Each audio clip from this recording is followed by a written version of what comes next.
বিসমিল্লাহির রহমানির রহিম। আমাদের অনলাইন শিক্ষা কার্যক্রমে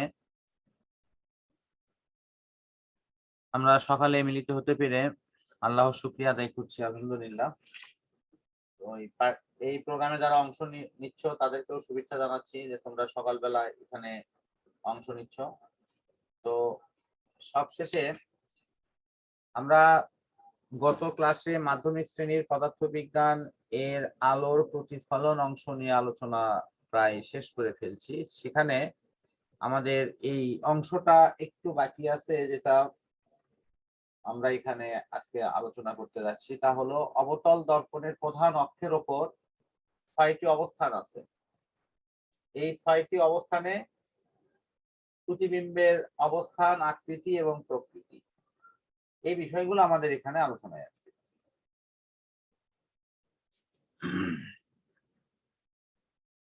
তো আমরা একটু পর্যায়ক্রমে ইনশাআল্লাহ এই আলোচনাগুলো দেখব।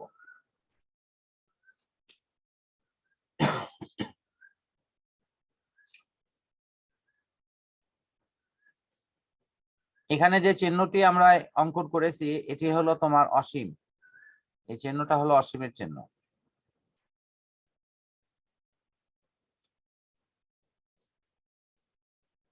তো এখানে আমরা লিখবো হলো অসীম।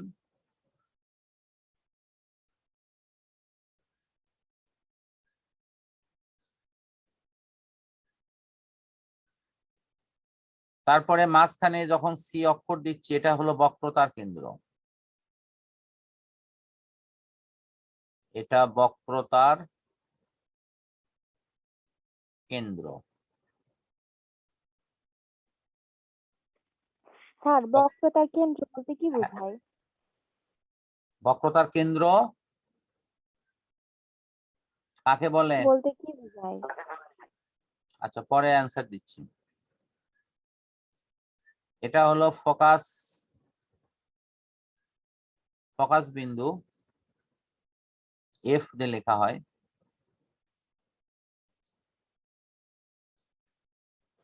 তো আমাদের অবস্থানগুলো হবে,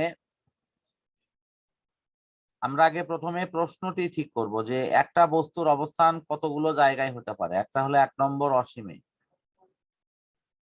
2 নম্বর অসীম ও বক্রতার কেন্দ্রের মাঝখানে, 3 নম্বর বক্রতার কেন্দ্রে, 4 নম্বর বক্রতার কেন্দ্র আর ফোকাসের মধ্যে, 5 নম্বর হলো তোমার ফোকাসে। আর এই বিন্দুর নাম হলো মেরু বিন্দু।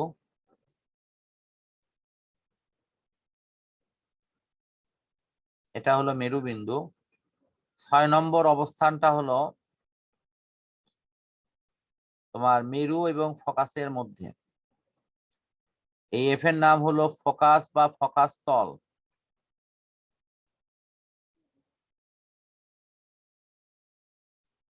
এটাকে ফোকাস বিন্দু বলা হয় অথবা ফোকাস তল বলা হয়।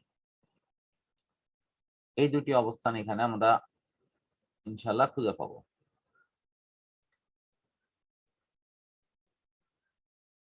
এখন যে বিষয়টি দেখব যে অসীমটা কি। অসীম বলতে আসলে এমন একটি দূরত্ব বোঝানো হয় যেটি আমাদের দৃষ্টির আড়ালে, সেটাকে আমরা অসীম হিসেবে ধরবো, যেটি দৃষ্টির আড়ালে আছে। দ্বিতীয় হলো অসীম এবং বক্রতার কেন্দ্রের মধ্যে। এর অর্থ হচ্ছে যে বক্রতার কেন্দ্রটা কাকে বলে। আমরা এই সংজ্ঞাটা পূর্বেও পড়েছি যে গোলীয় দর্পণ এইরকম গোলক থেকে তৈরি করা হয়। তো গোলীয় দর্পণ যে গোলক থেকে তৈরি করা হয় সেই গোলকের অংশকে কেটে নিয়ে আমরা গোলীয় দর্পণ তৈরি করি। তাহলে এই গোলকের তো একটা কেন্দ্র আছে, সেই কেন্দ্রকেই বলা হয় হলো বক্রতার কেন্দ্র। তাহলে আমরা এখানে সংজ্ঞাটা এভাবে দিতে পারি, গোলীয় দর্পণ যে গোলকের অংশ সেই গোলকের কেন্দ্রকে বলা হয় বক্রতার কেন্দ্র। তাহলে এই গোলীয় দর্পণও কিন্তু একটা গোলকের অংশ। তাহলে সেই গোলকের কেন্দ্র নামই হলো বক্রতার কেন্দ্র। এরপরে আছে তোমার ফোকাস বিন্দু? স্যার সংজ্ঞাটা আরেকবার বলেন তো প্লিজ। গোলীয় দর্পণ যে গোলকের অংশ সেই গোলকের কেন্দ্রকে বলা হয় বক্রতার কেন্দ্র। এই সংজ্ঞার অংশটি আমি পরে তোমাদের বার করে দিচ্ছি বই থেকে। তো ওখানে যখন আমি বের করব তখন ওখান থেকে স্ক্রিনশট দিয়ে নিও। তো ফোকাস বিন্দুর অপশনটা কিন্তু আমি গতদিন বুঝাই দিয়েছি। প্রধান অক্ষের সমান্তরাল রশ্মিগুলো দর্পণে আপতিত হয়ে এটি ফোকাস বিন্দুতে গমন করে। তো সংজ্ঞা আমরা এখান থেকেই দেব যে প্রধান অক্ষের সমান্তরাল আলোক রশ্মি দর্পণে আপতিত হয়ে এটি যে বিন্দুতে গমন করে। তো সেই বিষয়টি কি রকম হবে আমি কিন্তু এরকম দেখাই দিয়েছি কতদিন, যে এটা হলো দর্পণ, প্রধান অক্ষের সমান্তরাল রশ্মি আসতেছে, যথারীতি আসার পর এটি যে প্রধান অক্ষকে যে বিন্দুতে গিয়ে এটা ছেদ করছে, সেই ছেদবিন্দুটাই হলো তোমার ফোকাস বিন্দু বা ফোকাস তল হিসেবে। এর মধ্য দিয়ে লম্ব বরাবর একটি তল কল্পনা করলে তখন এটি ফোকাস তল হয়।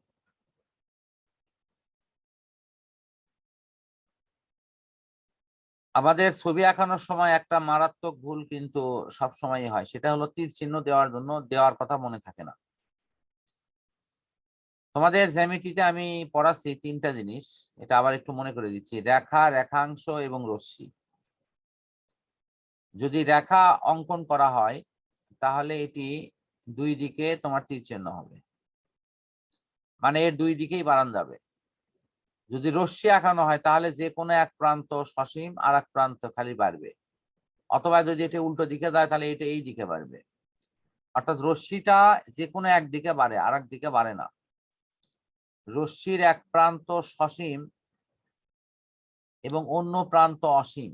এর অর্থ হচ্ছে এক প্রান্তকে আমরা কোনোভাবেই বাড়াতে পারবো না, এটা এখানে স্থির হয়ে থাকবে, আর এই প্রান্তে তোমার হলো এটা বাড়তে থাকবে। অথবা এই প্রান্তকে আমরা স্থির রাখতে পারবো আর এই প্রান্ত বাড়তে থাকবে। এই মোটামুটি রশ্মি নিয়ে মূল বিষয়গুলো আসবে। এখন এই কারণের জন্য আমাদেরকে অবশ্যই তীর চিহ্ন ব্যবহার করতে হবে। তীর চিহ্ন ছাড়া কিন্তু রশ্মিকে প্রকাশ করা সম্ভব না, এটা আমাদের ক্লিয়ার ভাবে কিন্তু বুঝতে হবে। সবাই রশ্মি আর এই রেখা, রেখাংশের বিষয়টি কি বুঝতে পারছো? হ্যাঁ স্যার। হ্যাঁ স্যার। আচ্ছা, এরপরে আমাদের এই যে 6টি অবস্থান, এটা ছবি দেখে আমাদের মনে রাখতে হবে। আমি কিন্তু এখানে যা আঁকাইছি, যা দেখাচ্ছি, এটা কিন্তু প্রশ্ন, আমি কিন্তু উত্তর কিছু আঁকাইনি, এটা একটা প্রশ্ন।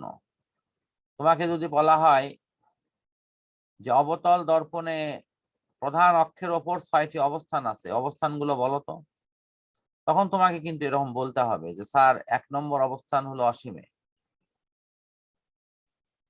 2 নম্বর অবস্থান হলো বক্রতার কেন্দ্র এবং অসীমের মধ্যে।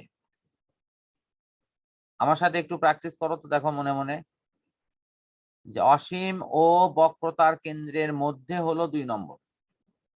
সবাই ঠিকঠাক বুঝতে পারছো তো? এভাবে নিজেরা লিখতে বা বলতে পারবে না? হ্যাঁ স্যার। হ্যাঁ স্যার। আর 3 নম্বরটা তাহলে কোথায় আছে বলো তো? বক্রতার কেন্দ্রে। 4 নম্বরটা কোথায় আছে একটু যে কোনো একজন বলো, শিমু বলো তো। বক্রতা ও ফোকাসের মধ্যে। আচ্ছা, ফাইন। আচ্ছা, এবার কুলসুম বলবা ফোকাসের নামটা কি হবে, এই যে 5 নম্বরের নামটা কি হবে?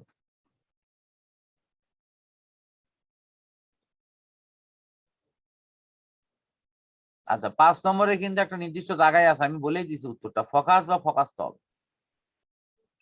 5 নম্বরটা কি হবে, ফোকাস বা ফোকাস ফোকাস তল। তল? ফোকাস তো। আচ্ছা, এবার রূপা বলো, এটা এই যে 6 নম্বর অবস্থানের নামটা কি?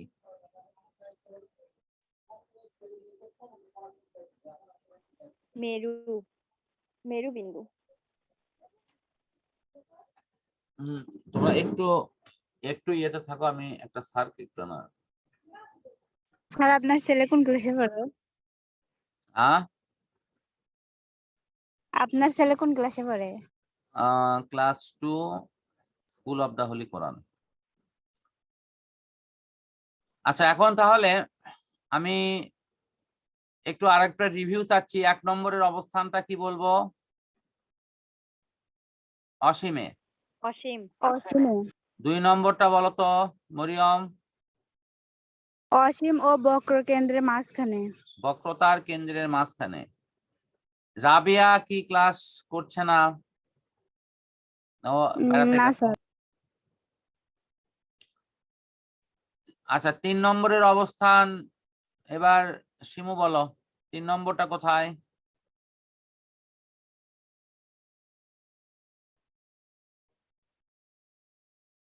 আনমিউট করে কথা বলো।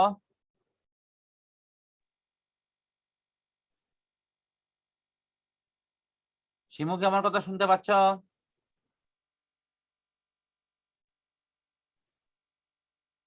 ওখান থেকে মনে হয় কথা স্যারও আসছে হয়তো বাইরে। না, ও আনমিউটই করছে কিন্তু কথা আসতেছে না এখানে। দেখি তাহলে রূপা বলো, 3 নম্বরের অবস্থানের নাম কি? বক্রতার কেন্দ্রে। বক্রতার কেন্দ্রে, ফাইন। এবার কুলসুম বলো, 4 নম্বরের অবস্থানের নাম কি হবে? বক্রতার কেন্দ্রে ও ফোকাসের মাঝখানে। তাহলে এই রকম একটা ছবি তোমরা সবাই একটু খাতায় এঁকে নাও তো, তাহলে আমার পরবর্তী কাজটা আচ্ছা করা স্যার। অনেক সহজ হবে।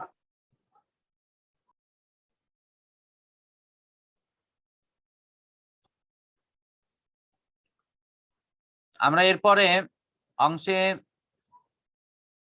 আমরা উত্তরের যে ছকটি আছে সেটি নিয়ে আমরা ইনশাল্লাহ কথা বলবো।